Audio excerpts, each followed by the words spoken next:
आपण स्तुती आराधनाकडे जाऊया. हालेलुया. आपण सर्वजण उठून उभे राहून देवाची स्तुती आराधना करण्यासाठी जाऊया. ज्यांना उभं राहायचं होतं ते उभे राहा, ज्यांना उभे राहायला नाही होत ते बस चालते.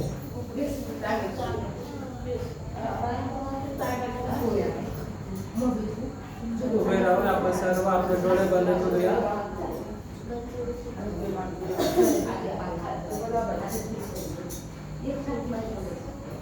आपण सर्व आपले डोळे बंद करून घेऊ. देवा आमचा नजर, आमची दृष्टी देवाकडे लावूया. कारण आम्ही आमची डोळे जेव्हा उघडतो तेव्हा आमचे लक्ष देवावरून निघते. जेव्हा आम्ही डोळे बंद करून देवाची स्तुती करायला जातो तेव्हा देवाचा आणि आमचा संबंध जोडतो. आपण सर्व डोळे बंद करूया.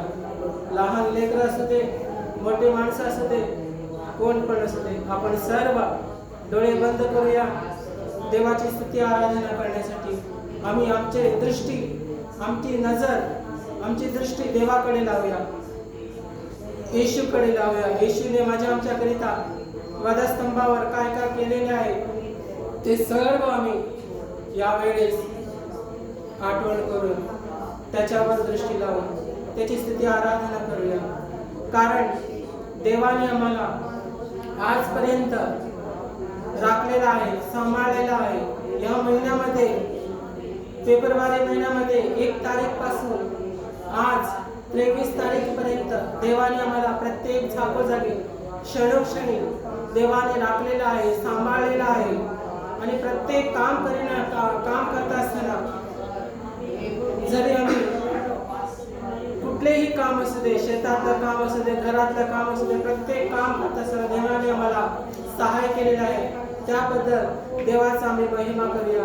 देवाला धन्यवाद देऊया की देवाने आम्हाला या महिन्यामध्ये प्रत्येक क्षणोक्षणी साथ दिलेला आहे, आजपर्यंत राखलेला आहे. त्याबद्दल देवाला आम्ही धन्यवाद देऊया. देवाचा नावाचा जय जयकार करूया. धन्यवाद प्रभुश, धन्यवाद प्रभुश, धन्यवाद प्रभुश, धन्यवाद धन्यवाद धन्यवाद.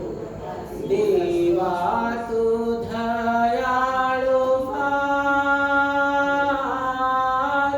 थोर तुझा उपकार.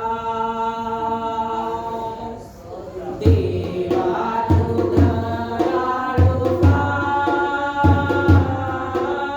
थोर तुझा उपकार.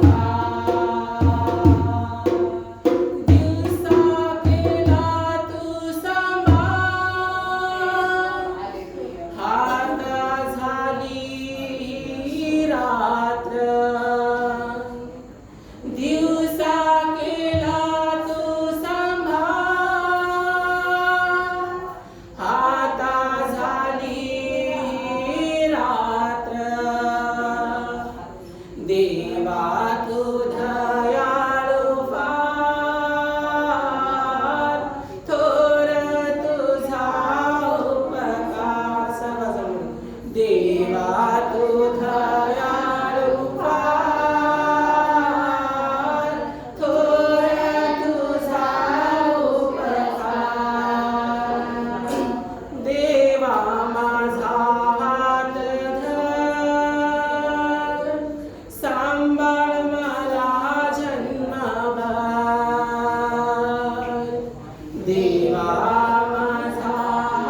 देवा तू धर्माचा